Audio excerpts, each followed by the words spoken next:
അടുത്തായിട്ട് നമ്മൾ പഠിക്കാനായിട്ട് പോകുന്നത് സർക്കുലർ മോഷനുമായി ബന്ധപ്പെട്ട വളരെ പ്രധാനപ്പെട്ട ഒരു ടോപ്പിക്കാണ്. എക്സാമിന് സ്ഥിരമായി ഈ ഭാഗത്തുനിന്ന് ചോദ്യങ്ങൾ വരാറുണ്ട്. Motion of a car on A curved level road. ഒരു കേർഡായിട്ടുള്ള ഒരു ലെവൽ റോഡിലൂടെ സേഫായിട്ട് എങ്ങനെയാണ് ഒരു കാറിന് കടന്നു പോകാനായിട്ട് സാധിക്കുന്നത്, അല്ലെങ്കിൽ ആ സേഫായിട്ട് അതിന് കടന്നു പോകാൻ പറ്റുന്ന മാക്സിമം വെലോസിറ്റി എത്രയാണ്. അപ്പോൾ അതാണ് നമ്മളിതിലൂടെ കണ്ടുപിടിക്കുന്നത്. അപ്പോൾ ഇവിടെ ഈ കാറിൽ അനുഭവപ്പെടുന്ന ഫോഴ്സുകൾ ഏതൊക്കെയാണെന്ന് നമുക്കൊന്ന് പരിശോധിക്കാം. അപ്പോൾ ഇവിടെ ആദ്യത്തെ ഫോഴ്സ് എന്ന് പറയുന്നത് ഈ കാറിൻ്റെ വെയിറ്റ് ആണ്. അപ്പോൾ ഈ കാറിൻ്റെ വെയിറ്റ് mg, അത് വെർട്ടിക്കലി ഡൗൺവേർഡാണ്. കൂടാതെ ഈ കാറ് ഇരിക്കുന്ന സർഫസ് ഈ കാറിൽ പ്രയോഗിക്കുന്ന, അതായത് റോഡ് ഈ കാറിൽ പ്രയോഗിക്കുന്ന നോർമൽ റിയാക്ഷൻ n. പിന്നെ ഈ കാറിന് ഈ കേർവ്ഡ് പാത്ത് കടന്നു പോകുന്നതിന് ആവശ്യമായ സെൻട്രിപെറ്റൽ ഫോഴ്സ്. അപ്പോൾ ഇവിടെ സെൻട്രിപെറ്റൽ ഫോഴ്സ് പ്രൊവൈഡ് ചെയ്യുന്നത് ഫ്രിക്ഷണൽ ഫോഴ്സാണ്. അപ്പോൾ ഇത്രയുമാണ് ഇതിൽ അനുഭവപ്പെടുന്ന ഫോഴ്സുകൾ എന്ന് പറയുന്നത്. അപ്പോൾ ഇവിടെ കാറിൽ അനുഭവപ്പെടുന്ന നോർമൽ റിയാക്ഷൻ n എന്ന് പറയുന്നത് കാറിൻ്റെ വെയിറ്റ് mgയോട് ഈക്വലാണ്. പിന്നെ ഈ കാറ് കേർഡ് പാത്ത് കടക്കുന്നതിനാവശ്യമായ centripetal force mv²/r. Centripetal force mv²/r ആണ്. ഇവിടെ ക്യാപിറ്റൽ R എന്ന് പറയുന്നത് റേഡിയസ് ഓഫ് ദി സർക്കുലർ പാത്താണ്. v ഇവിടെ കാറിന് ഈ പാത്തിലൂടെ കടന്നു പോകുമ്പോഴുള്ള വെലോസിറ്റി. അപ്പോൾ ഇതെന്ന് പറയുന്നത് less than or equal to frictional force ആയിരിക്കണം. Frictional force Fs. അപ്പോൾ ഫ്രിക്ഷണൽ ഫോഴ്സിനേക്കാൾ കുറവായിരിക്കണം ഇവിടെ ഈ സെൻട്രിപെറ്റൽ ഫോഴ്സ്. എങ്കിൽ മാത്രമേ സേഫായിട്ട് അതിന് ഈ കേർഡ് പാത്ത് കടന്നു പോകാനായിട്ട് സാധിക്കത്തുള്ളൂ. അപ്പോൾ ഇവിടെ നമുക്ക് mv²/r less than or equal to. ഇപ്പോൾ ഫ്രിക്ഷണൽ ഫോഴ്സ് നമുക്കറിയാം, ഫ്രിക്ഷണൽ ഫോഴ്സ് μs × n ആണ്. അപ്പോൾ നമ്മുടെ equation mv²/r less than or equal to μs × n വരെ നമുക്ക് mg സബ്സ്റ്റിറ്റ്യൂട്ട് ചെയ്യാം. mg സബ്സ്റ്റിറ്റ്യൂട്ട് ചെയ്യുമ്പോൾ ഇവിടെ ഒരു m ക്യാൻസലായി പോകുന്നു. അപ്പോൾ അവിടെ നമുക്ക് v² കണക്കാക്കാം. v² less than or equal to μs × ഈ ഡിനോമിനേറ്ററിലുള്ള r ഇപ്പുറത്ത് എത്തുമ്പോൾ അത് ന്യൂമറേറ്ററിലാകും rg. അപ്പോൾ v² less than or equal to μs rg എന്ന് കിട്ടുന്നു. അപ്പോൾ ഇവിടെ നമ്മൾ v കണ്ടുപിടിച്ചാൽ less than or equal to root μs × rg. അപ്പോൾ ഇതാണ് ഈ കാറിന് ഈ കേർവ്ഡ് പാത്തിലൂടെ സേഫായിട്ട് കടന്നു പോകാൻ പറ്റുന്ന മാക്സിമം വെലോസിറ്റി എന്ന് പറയുന്നത്. അടുത്തായിട്ട് നമുക്ക് നോക്കാനുള്ളത് motion of a car on a banked റോഡാണ്. ഇത് ബാങ്കിങ് എന്ന് പറഞ്ഞു കഴിഞ്ഞാൽ വളവുള്ള ഭാഗങ്ങളിൽ റോഡിൻ്റെ ഔട്ടർ എഡ്ജ് ഇന്നർ എഡ്ജിനെ അപേക്ഷിച്ച് അല്പം ഉയർത്തിയിടുന്നു. അപ്പോൾ ഇങ്ങനെ ഉയർത്തിയിടുന്നതിനെയാണ് ബാങ്കിങ് എന്ന് പറയുന്നത്. അപ്പോൾ അങ്ങനെ ബാങ്കിങ് ചെയ്യുമ്പോൾ ഇവിടെ ഒരു ആംഗിൾ തീറ്റ ഫോം ചെയ്യുന്നു. ഹൊറിസോണ്ടലുമായിട്ട് ഒരു തീറ്റ ആംഗിൾ ഫോം ചെയ്യുന്നുണ്ട്.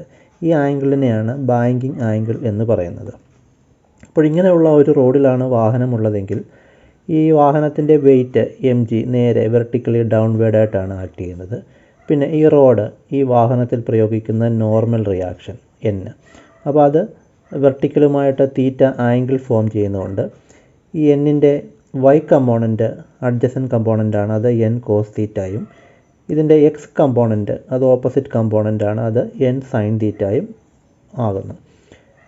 അതുപോലെ തന്നെ ഫ്രിക്ഷണൽ ഫോഴ്സ് F ഹൊറിസോണ്ടലുമായിട്ടൊരു തീറ്റ ആംഗിൾ ഫോം ചെയ്യുന്നതുകൊണ്ട് ഇതിൻ്റെ x കമ്പോണൻറ്റ് f cos തീറ്റയും y കമ്പോണൻറ്റ് അത് മൈനസ് ഡയറക്ഷനാണ്, y കമ്പോണൻറ്റ് f sin തീറ്റയും ആയിരിക്കും. ഇവിടെ n cos തീറ്റയെ mg + f sin theta balance ചെയ്യുന്നു. അപ്പോൾ അതുകൊണ്ട് n cos theta is equal to f sin theta plus mg ആണ്. f sin തീറ്റയെ ഇങ്ങനെ സൈഡിൽ കൊണ്ടുവരാം.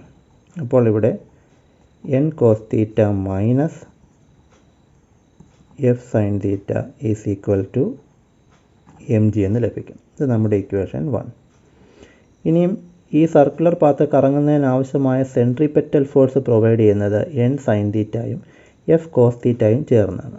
അപ്പോൾ അതുകൊണ്ട് നമുക്കത് എഴുതാം f cos theta plus N sine theta is equal to centripetal ഫോഴ്സാണ് M V square by R. ഇതിനെ ഇക്വേഷൻ നമ്പർ 2 എന്ന് വിളിക്കുന്നു. ഈ രണ്ട് ഇക്വേഷൻസ് നമുക്ക് ഡിവൈഡ് ചെയ്യണം. അപ്പോൾ അങ്ങനെ ഡിവൈഡ് ചെയ്യുമ്പോൾ ഇവിടെ എം കട്ടായി പോകുന്നു. ഇനിയും എല്ലാ ടേമിനെയും എൻ കോസ് തീറ്റ വെച്ച് ഡിവൈഡ് ചെയ്യുന്നു. അപ്പോൾ ഇവിടെ N cos theta by N cos theta minus F sine theta by N cos theta divide by ഡിനോമിനേറ്ററിനെയും ഡിവൈഡ് ചെയ്യണം. അപ്പോൾ F cos theta by N cos theta plus N sine theta by N cos theta. എല്ലാ ടൈമിനെയും നമ്മൾ N cos തീറ്റ വെച്ച് divide ചെയ്യുന്നു. Is equal to ഈ ആറിനെ ന്യൂമറേറ്ററിൽ കൊണ്ടുപോകാം. അപ്പോൾ അത് ആർ ജി ആകുന്നു ബൈ വി സ്ക്വയർ. ഇവിടെ എൻ കോസ് തീറ്റ 1 ആകുന്നു. 1 മൈനസ് ഇവിടെ എഫ് ബൈ എൻ. ഈ എഫ് ബൈ എൻ എന്ന് പറഞ്ഞു കഴിഞ്ഞാൽ കോയിഫിഷ്യൻ്റ് ഓഫ് സ്റ്റാറ്റിക് ഫ്രിക്ഷനാണ് എഫ് ബൈ എൻ. അപ്പോൾ അതിന് പകരം നമുക്ക് മ്യൂ എസ് കൊടുക്കാം. Mu S into sine theta by cos theta tan theta by F by N. നേരത്തെ പോലെ തന്നെ മ്യൂ എസ് കോസ് തീറ്റ കട്ടാകുന്നു plus N by N കട്ടാകുന്നു sign theta by cos theta tan theta is equal to നേരത്തെ ഇങ്ങേ side മാറ്റമൊന്നുമില്ല R G by V square. ഇവിടെ നമുക്ക് V square കണ്ടുപിടിക്കാം. V square is equal to R G അവിടെ തന്നെ ഉണ്ട്. ഇവിടെ ഡിനോമിനേറ്ററിലെ ക്വാണ്ടിറ്റി ന്യൂമറേറ്ററിൽ എത്തുന്നു. Mu S plus tan theta by ന്യൂമറേറ്ററിലെ ക്വാണ്ടിറ്റി ഇപ്പുറത്തെത്തുമ്പോൾ ഡിനോമിനേറ്റർ ആകുന്നു 1 minus mu S into tan theta. അപ്പോൾ ഇത് വി സ്ക്വയർ ആണ്. ഇവിടെ നമുക്ക് വി കണ്ടുപിടിക്കണമെങ്കിൽ റൂട്ട് എടുത്ത് വെച്ചാൽ മതി.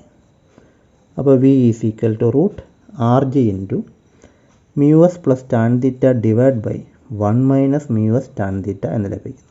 അപ്പോൾ ഇതാണ് ഈ കേർഡ് പാത്ത് സേഫായിട്ട് കടക്കാൻ പറ്റുന്ന മാക്സിമം വെലോസിറ്റി എന്ന് പറയുന്നത്.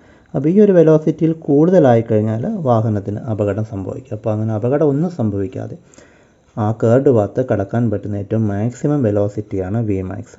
അത് is equal to R G into mu S plus tan theta by 1 minus mu S tan തീറ്റയാണ്. അപ്പോൾ ഇത് എക്സാമിന് വളരെ പ്രധാനപ്പെട്ട ഒരു ചോദ്യമാണ്. അപ്പോൾ എല്ലാവരും ഇത് പഠിക്കണം. പിന്നെ കൂടാതെ നമ്മുടെ ഈ ചാനൽ സബ്സ്ക്രൈബ് ചെയ്യാത്തവർ ഉടനെ തന്നെ സബ്സ്ക്രൈബ് ചെയ്ത് മാക്സിമം ലൈക്കും ഷെയറും ചെയ്യണമെന്ന് അപേക്ഷിക്കുന്നു.